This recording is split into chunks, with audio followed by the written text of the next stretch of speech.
मेरा नाम आशी है। मेरा छोटा भाई हम सब का बहुत लाडला था। मैं अपनी शादी के बाद उसे अपने ससुराल लेकर आ गई और मेरे पति ने उसे अपनी औलाद की तरह अपने साथ रखा। जब मेरी शादी हुई तो मेरा भाई 12 साल का था, लेकिन मुझे नहीं पता था कि ये जवान होने के बाद मेरे साथ कुछ ऐसा करेगा। इसके बारे में मैंने कभी सोचा नहीं था, क्योंकि मेरा भाई तो हम दो बहन भाई थे, मेरे माता पिता नहीं थे। मैं नौकरी करती थी और अपने भाई के साथ रहती थी। मैं बहुत छोटी थी जब मेरे भाई के जन्म के वक्त मेरी माँ इस दुनिया से हमें छोड़कर चली गई थी, और उसके बाद मेरे पिता भी हमें अकेला करके चले गए। मैंने अपने भाई की परवरिश माँ की तरह की थी और उसे किसी चीज़ की कमी नहीं होने दी थी। मैं नहीं चाहती थी कि मेरी शादी हो, क्योंकि मैं उसे अकेला नहीं छोड़ना चाहती थी। वह भी बच्चा ही था, उसकी उम्र लगभग 9 साल थी। मेरे लगातार रिश्ते आ रहे थे, क्योंकि मैं बहुत ज़्यादा खूबसूरत थी। आस पड़ोस के लोग मिलकर मेरी शादी कराना चाहते थे, क्योंकि हमारा पड़ोस बहुत अच्छा था। उन लोगों ने मेरे भाई को पालने की जिम्मेदारी ले ली थी, लेकिन मैं दूसरों के भरोसे अपने भाई को छोड़कर नहीं जाना चाहती थी। एक जगह मेरा रिश्ता आया और जब उन लोगों को पता चला कि मेरा एक छोटा भाई भी है, तो जिस लड़के से मेरी शादी होने वाली थी, उस लड़के ने फैसला किया कि वे मेरे भाई को शादी के बाद अपने साथ ही रखेंगे।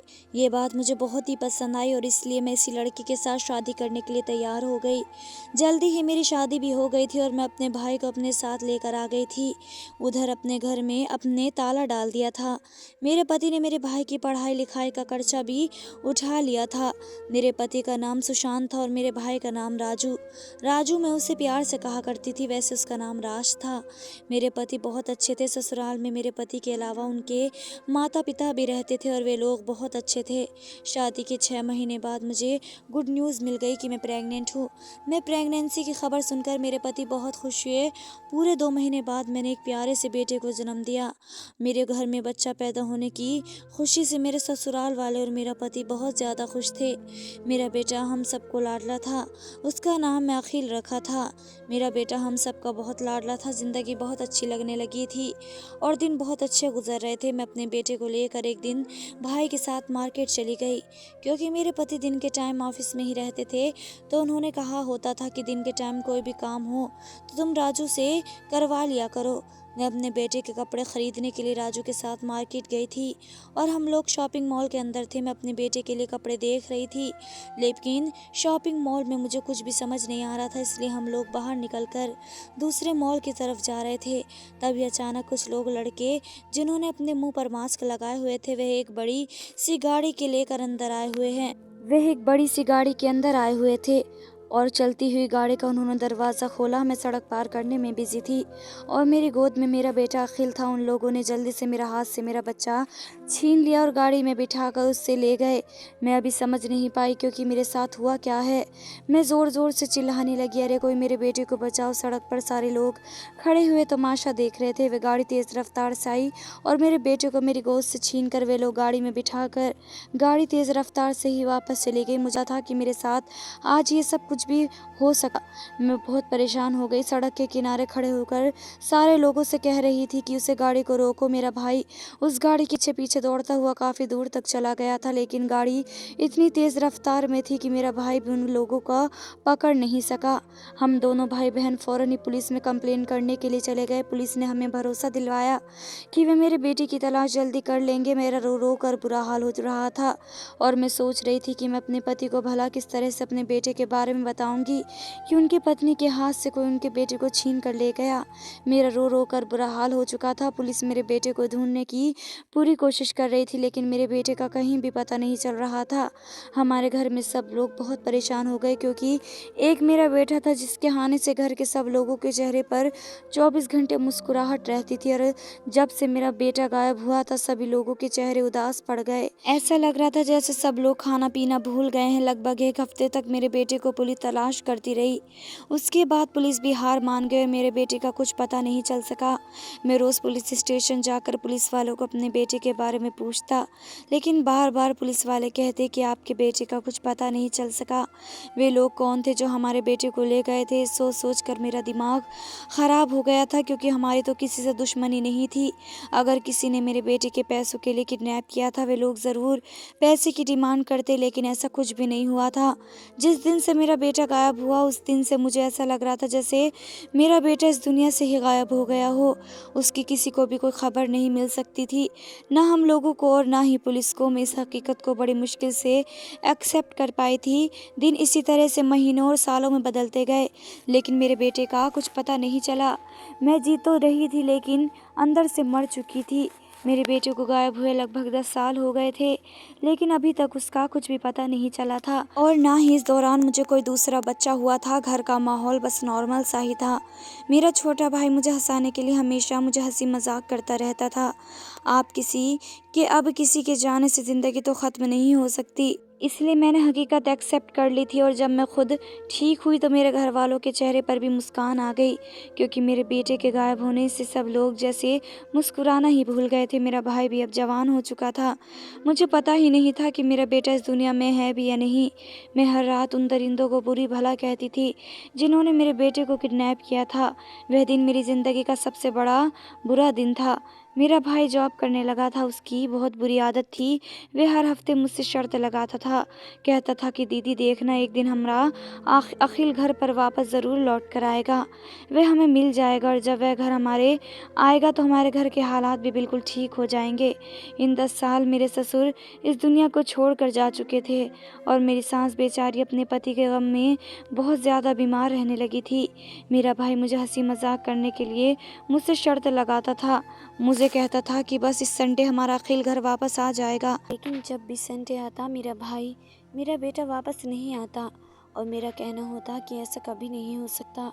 वो इतने सालों में वापस नहीं आया तो तुम्हारे संडे कैसे आ सकता है।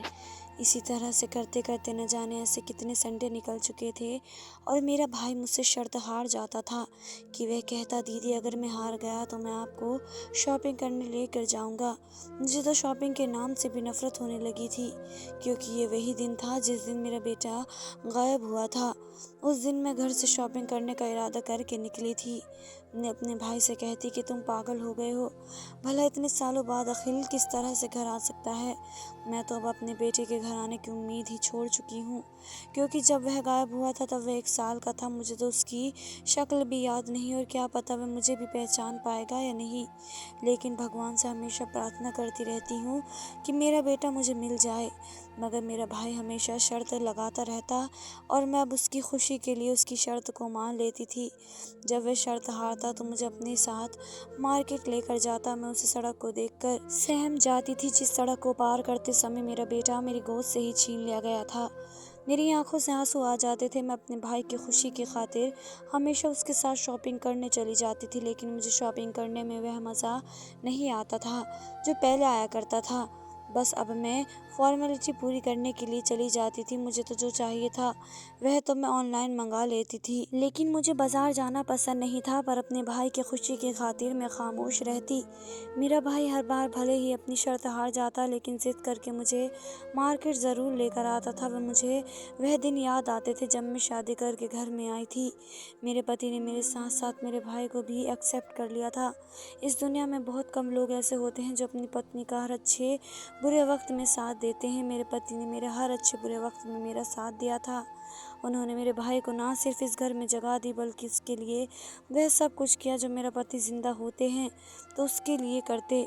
मेरा भाई मुझे बहुत प्यार करता था, मुझे अपने दिल की सारी बातें करता था, बल्कि वह मुझसे ही नहीं अपने जीजू से भी सारी बातें शेयर करता था। वह मेरे पति को अपने जीजू नहीं बल्कि अपना बड़ा भाई ही समझता था। मेरे पति ने कभी भी मेरे भाई को किसी भी हरकत पर कोई एतराज़ नहीं किया था और ना ही मेरे सास ससुर मेरे भाई के मेरे ससुराल में आकर रहने पर कोई एतराज़ हुआ, बल्कि उन्होंने भी हमेशा मेरे भाई को अपना बेटा ही समझा। मेरा भाई अपने उन दोनों को अपने माता पिता समझता था और उनका बहुत कहना मानता था, बल्कि मेरी सास की बहुत सेवा करता था। अभी कुछ साल पहले जब मेरे ससुर की मौत हुई तो मेरी सास बहुत ज़्यादा बिखर गई और वे बीमार रहने लगी। इधर मेरे दिल पर भी अभी अपने मेरे बेटे का सदमा लगा हुआ था। मैं भी अभी अपने आप को संभाल नहीं पा रही थी और मेरे पति नौकरी करते थे। मेरे भाई ने मेरी सास और मुझे, हम दोनों को संभाला। मेरे पति को मेरे भाई पर बहुत ज़्यादा भरोसा था।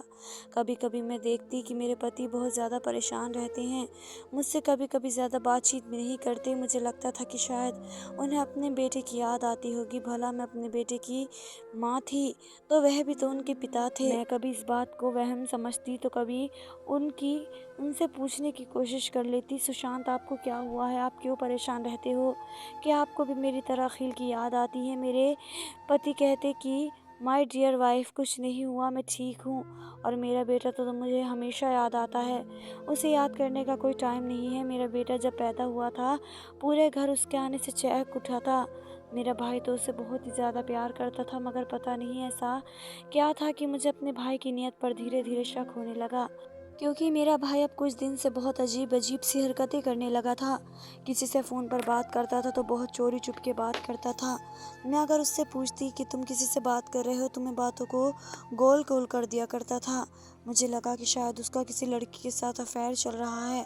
मैंने उसे कहा कि बता दो, अगर कोई लड़की है तो मैं खुशी खुशी उसके घर रिश्ता लेकर चली जाऊंगी, मुझे कोई एतराज़ नहीं है। लेकिन मेरा भाई साहब इनकार कर दिया करते थे कि ऐसी कोई बात नहीं है, तू न जाने फिर कैसी बातें हैं और वह कैसी हरकतें क्यों कर रहा है। इन सब में एक बात यह बहुत अजीब थी कि मेरे पति और मेरा भाई दोनों ही एक दूसरे से नज़रें चुराते थे। मैं भी उन लोगों को इग्नोर करते हुए अपने काम में बिजी रहती थी और भगवान से हमेशा प्रार्थना करती रहती थी कि मेरा बेटा जहाँ भी हो सही सलामत हो। मैं शायद अपने बेटे को इस तरीके से भी भूल जाती, भगवान मुझे मेरे बेटे की जगह अगर कोई और बच्चा दे देता, लेकिन शायद भगवान ने मुझे ये खुशी भी छीन ली। मेरे बेटे को जाने के बाद मैं दोबारा कभी प्रेग्नेंट ही नहीं हुई। औलाद पहली हो या दूसरी औलाद, औलाद तो औलाद होती है। मैं अभी हर रात रोती रहती। मेरे पति मुझे चुप करवाते और कहते कि हमारा बेटा हमें ज़रूर मिल जाएगा। मैं अपने पति से एक ही सवाल करती थी कि भला आपको अभी भी उम्मीद है कि हमारा बेटा वापस मिल जाएगा, जब हमारे बेटे को खोए हुए इतने साल हो चुके हैं, जब से मेरा बेटा खोया है। मेरा भाई मुझे हर संडे को शर्त लगाता है, देखना दीदी संडे हमारा अखिल हमें ज़रूर मिल जाएगा। मैं अपने भाई को हमेशा पागल कहने लगी थी और उसकी बातों से मुझे यह पागलपन लगने लगा था। अब तो मैं अपने बेटे को शक्ल भी भूल गई थी, क्योंकि मैं अपने बेटे को 10 साल पहले देखा था और उसे वक्त उसकी उम्र 1 साल थी। मेरी ममता रोज़ मेरे बेटे को पुकारती थी। मेरा भाई कहता था, देखना हमारा अखिल ज़रूर घर वापस आ जाएगा और कोई खुशखबरी भी लेकर आएगा।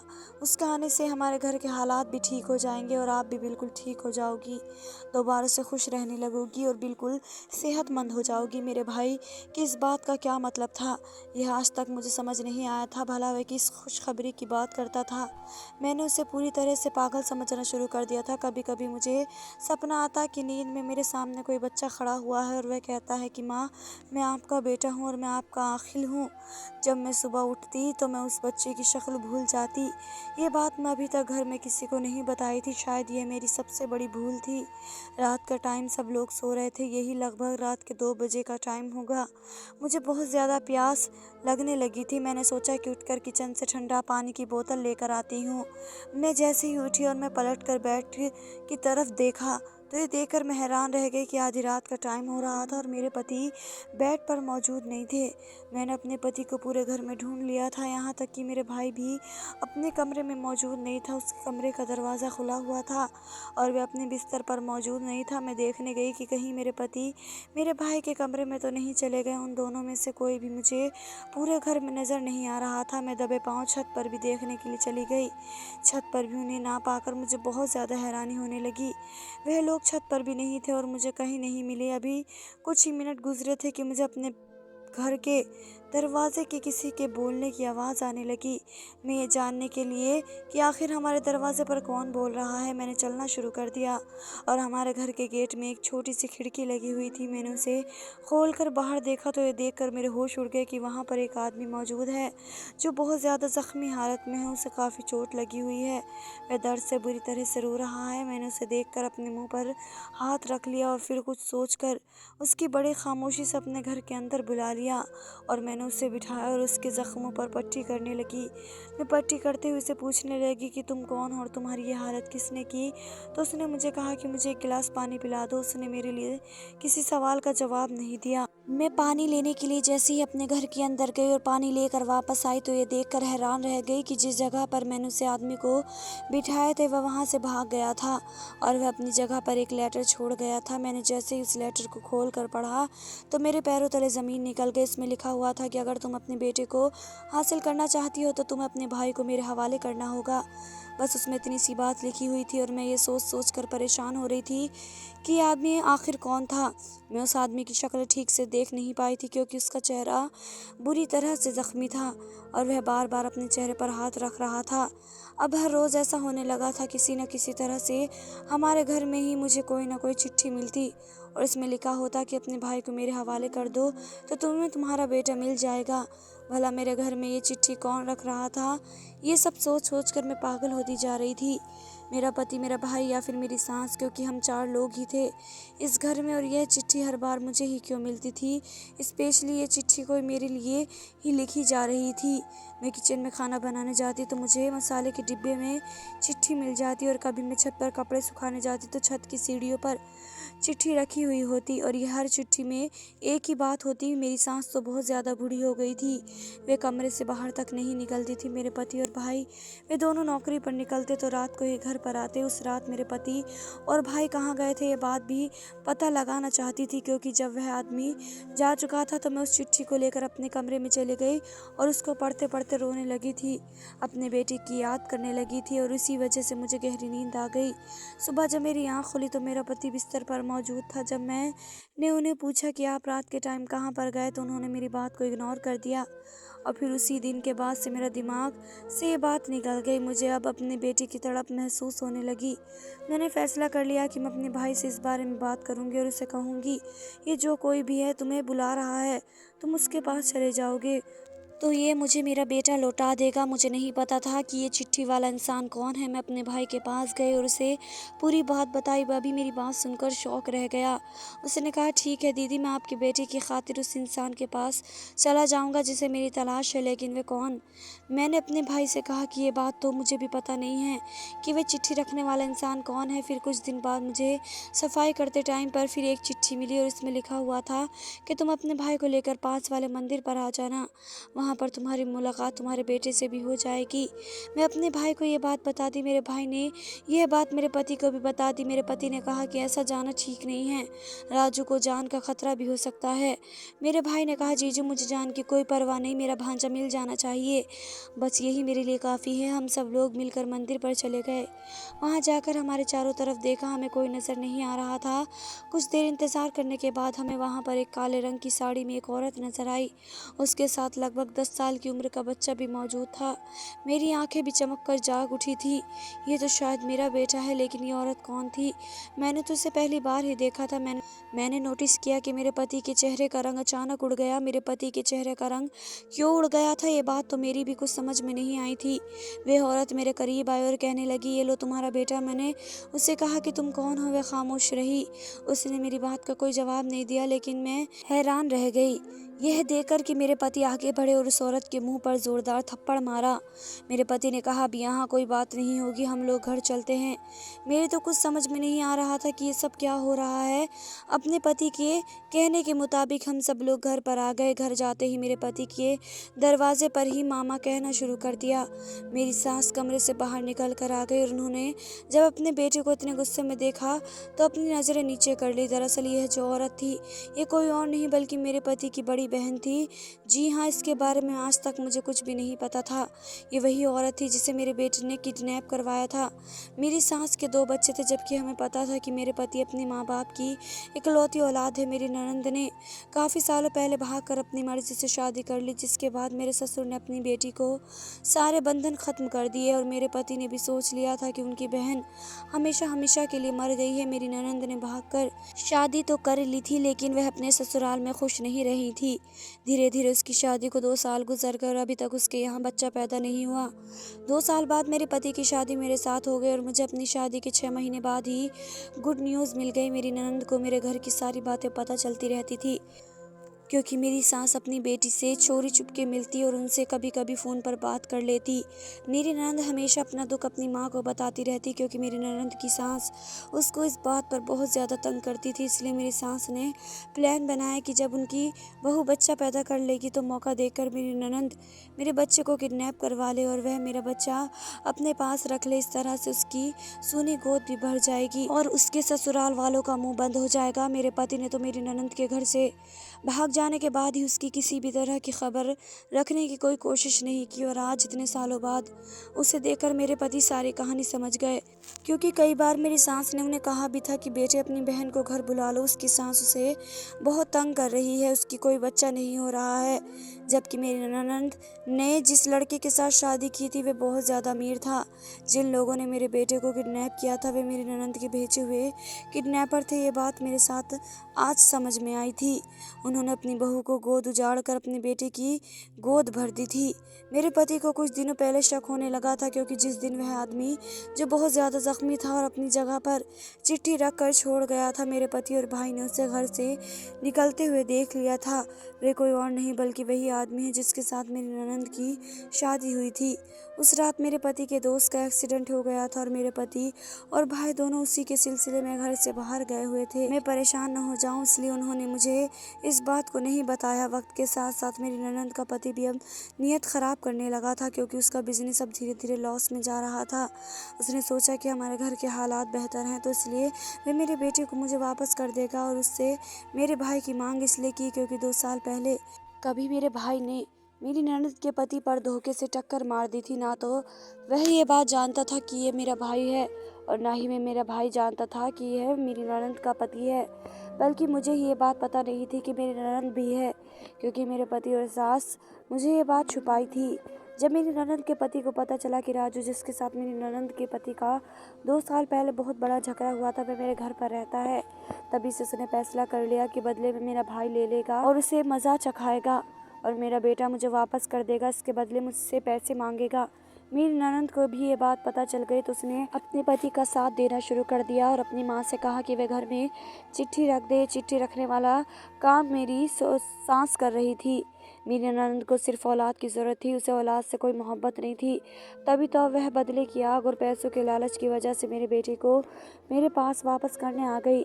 जब उन्होंने इस बात का इनकार कर दिया कि 10 साल तक उसके पास मेरा बेटा रहा, उन्होंने मेरे बेटे की अच्छी परवरिश की, लेकिन अब मेरी ननद के पति का बिजनेस लॉस में जा रहा था तो वे इस तरह से पैसे कमाना चाहते थे। वे मेरे बेटे के बदले से मुझे मेरे भाई ले लेता और मेरे पैसे की मांग करते। मेरे भाई को हमेशा उम्मीद लगी रहती थी कि उसका भांजा ज़रूर आएगा, और आज उसका भांजा उसकी आंखों के सामने था। मुझे अपनी ननद पर बहुत ज़्यादा गुस्सा आ रहा था। मेरे पति ने फ़ौरन पुलिस को फ़ोन किया और उन्हें घर पर बुला लिया। मेरी ननद का पति मेरे पति को धमकी दे रहा था कि इसकी पहुंच बहुत ऊपर तक है, लेकिन आपको नहीं जानता कि भगवान की लाठी बहुत मजबूत होती है। जिस तरह प्लानिंग के साथ ननद और मेरी सास ये एक दूसरे के साथ मिलेंगी, और इन लोगों ने 10 साल तक मुझे बेवकूफ़ बनाया, इसके लिए मैं क्या भगवान भी उन्हें माफ़ नहीं कर सकता। मेरे पति का तो अब रिश्तों पर भरोसा उठ गया है। पुलिस घर पर आई तो मेरे पति ने उन सबको अरेस्ट करा दिया। मेरा बेटा मुझे पहचानने के लिए तैयार नहीं था, क्योंकि वे मेरी ननद को अपनी माँ और मेरे नंदोई को अपना पिता समझता था। उन लोगों ने मेरे बेटे की परवरिश बिल्कुल भी अच्छी नहीं की थी, क्योंकि वे लोग लालच और बहुत ज़्यादा बदतमीज़ और फ्रॉड थे। मेरा बेटा भी बहुत ज़्यादा बदतमीज़ था, लेकिन भगवान का शुक्र है धीरे धीरे मैंने उसको बहुत सुधार लिया। अब पुलिस ने मेरी ननद और नंदोई को किडनैपिंग के सिलसिले में अरेस्ट कर लिया और उन्हें सज़ा भी हो गई। मेरी सास को तो जेल नहीं भिजवाया, क्योंकि वे बहुत बूढ़ी औरत थी। मेरे पति ने कहा कि उनके लिए यही सज़ा काफ़ी है कि उनका बेटा उनसे दूर हो जाए। मैं और मेरा भाई और मेरा पति और मेरा बेटा, हम लोग ये घर छोड़कर दूसरे घर में शिफ्ट हो गए। मेरी सास अब उस घर में अकेली रहती है। मेरा और मेरा पति से बहुत माफ़ी मांगती है, पर शायद मेरी सास के लिए यही सज़ा है कि उनकी औलाद उनसे दूर हो जाए, क्योंकि एक दिन वह था कि उन्होंने मेरा बच्चा मुझसे दूर किया था। 10 साल बाद अपने बच्चे को देखकर मैं बहुत ज़्यादा खुश हुई थी। अब हम सब लोग बहुत खुशी खुशी एक साथ रह रहे हैं, और इस हादसे को अब काफ़ी साल हो गए हैं। धन्यवाद दोस्तों।